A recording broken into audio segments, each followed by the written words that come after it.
Ito pala ang rason kaya hindi pa rin naglalaro ang Lakers big man na si Christian Coloco. What's up, Lakers Nation? This is Christian Coloco. I'm excited to get started with the team and go Lakers.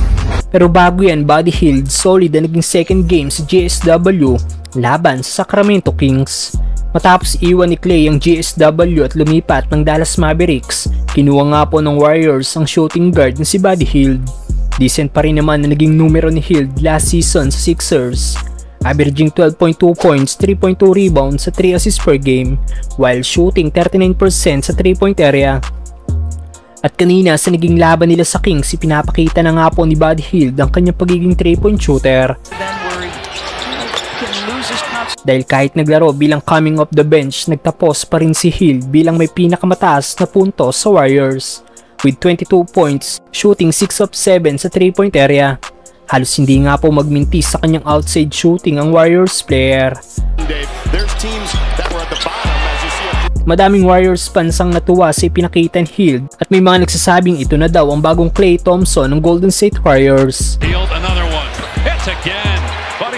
Samantalang ito pala ang rason kaya hindi pa rin naglalaro ang Lakers big man na si Christian Coloco. Isa sa late signing ng Lakers bago magsimula ang preseason ay ang big man na si Christian Coloco. Winave nga po ng team ang two-way player na si Blake Hinson para magkaroon ng spot si Coloco. Si Christian Coloco nga po ay na-drop bilang 33rd pick ng Raptors noong 2022 season. Decent naman na naging rookie season ng nasabing big man kung saan 58 games ito nakapaglaro sa Raptors at nag-average siya ng 3.1 points, 2.9 rebounds at 1 block per game.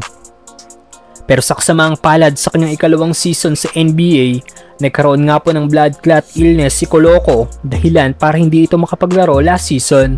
At sa naging dalawang preseason game ng Lakers, naglaro na nga po lahat ng player ng team, puwera lang kina Jared Vanderbilt at Christian Wood na parehas may injury.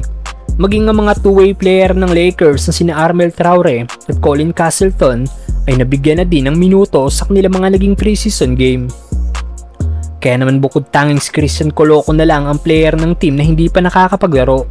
Pero bakit nga ba hindi pa pinapalaro ang bagong player ng Lakers?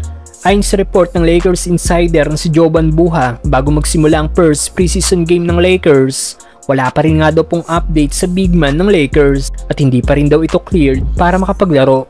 Sa ngayon wala pang bagong update patungkol kay Christian Coloco. Kung makakapaglaro na ito bukas sa kanilang third preseason game kontra sa Milwaukee Bucks, marami na ring nagalit na Lakers fans dahil sinayang lang daw ng team ang shooter na si Blake Hinson para sa isang player na hindi pa pwedeng maglaro.